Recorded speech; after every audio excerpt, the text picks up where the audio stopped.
Some Broncos and Cowboys yesterday. The Cowboys had Dak Prescott in this one, though if you watch the game, you'd think they did not. Denver's defense was the clear-cut stars yesterday.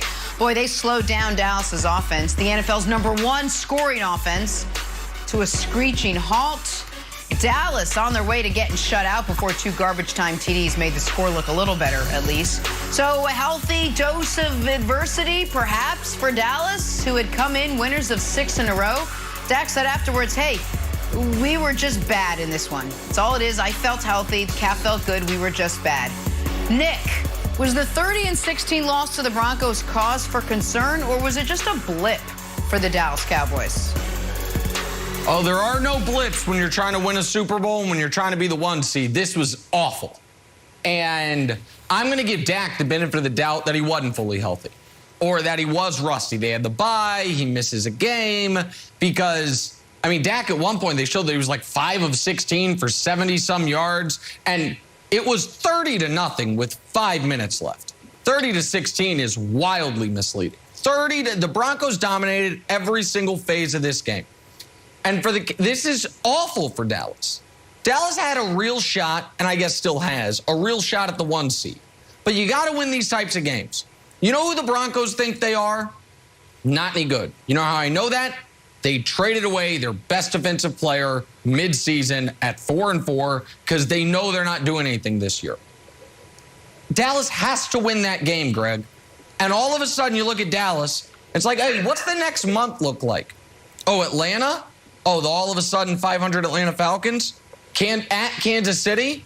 The all of a sudden above 500 Kansas City Chiefs? Home for the Raiders, and then at New Orleans. That next month is the toughest month of their season. To go into it with a loss, where, if we're being honest, Greg, they looked like they overlooked the Broncos. That, to me, is an indictment on coaching to a degree. It's an awful loss. Now, do I still think they're an excellent team? I do. But I think that that loss will resonate throughout the rest of the year as they fight for playoff seeding, as they fight for the 1 seed. Yeah, I agree with a lot of what you're saying. I just don't agree with it was more than a blip. I think it was just a blip. This is what Dak Prescott said in the press conference. We were just bad. They were bad in every and all aspects. Offensively, defensively, special teams, you name it, they were bad.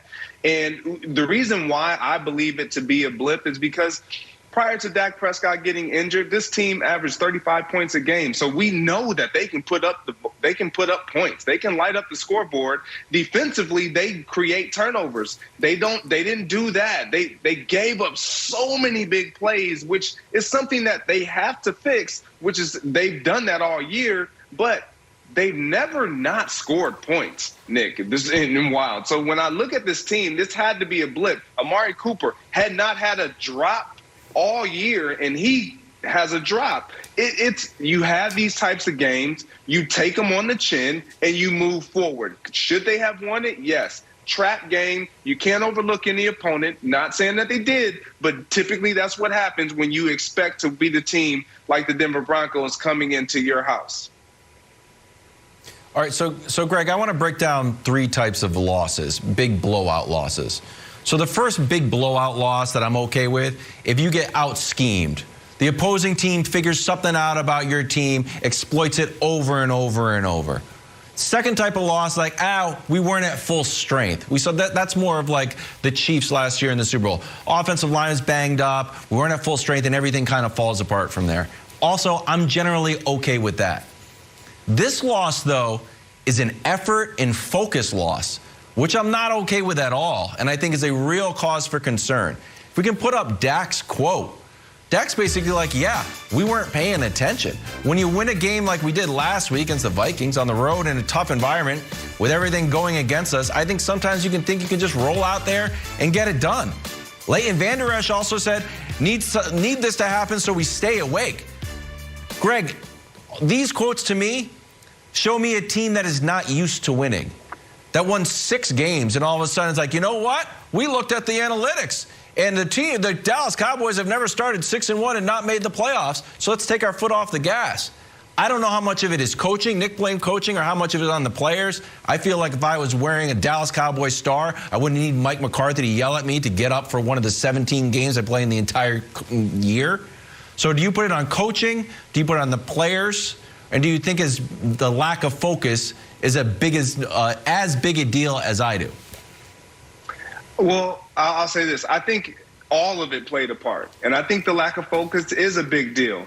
However, I'm not just going to say the Cowboys just lost this game. The Denver Broncos came in and punched them in the mouth every single time they had an opportunity to. And that's what caused them to stumble. That's what caused them to not be able to look the same as we've seen them in the past, throwing the ball, Dak Prescott putting the game on his shoulders. They couldn't turn around and just say, here, let's run the ball with our two-headed monster in the backfield. They could never get it going because their primary source of offense and energy comes from their quarterback, and he was off.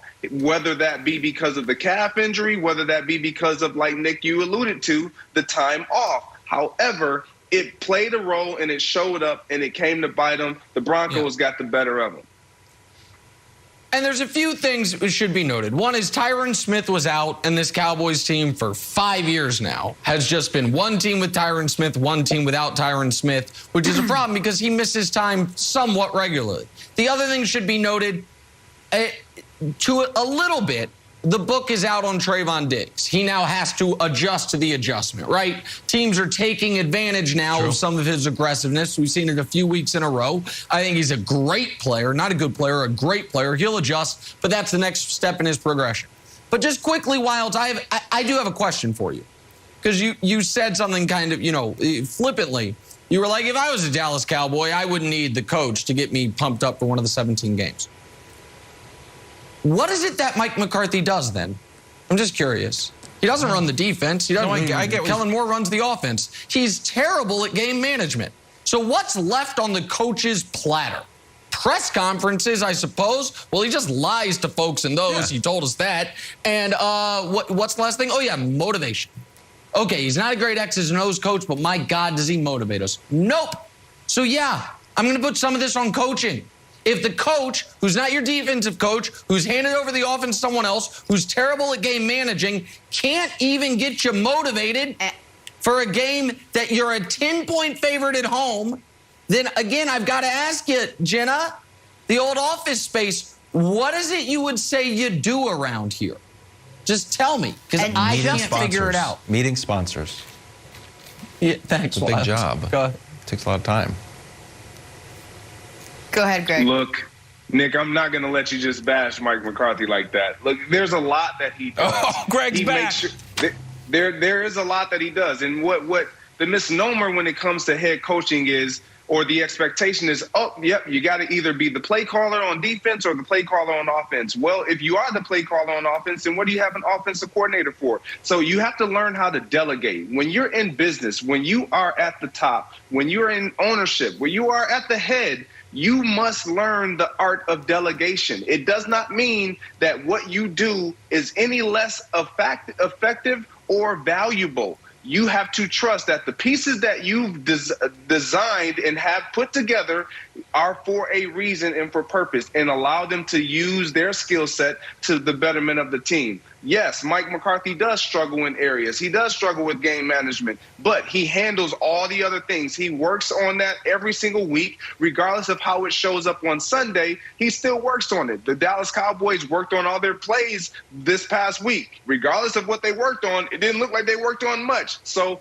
yes, when you have a bad game, you can highlight all these negative things and question what someone does and what someone doesn't do. The team has lost 2 games all year. They've won a lot more. McCarthy did say after it's the also game, fair this is the go ahead, finish your point, Nick. All right, because we're up against it. He did say we failed to meet our expectations. We didn't have the right energy, and some people would say that does fall on the head coach, but we shall see as they head to next week. We got to move on. We got to talk about your Chiefs, Nick, your hometown Kansas City Chiefs. Jordan Love's first NFL start did not quite go as planned.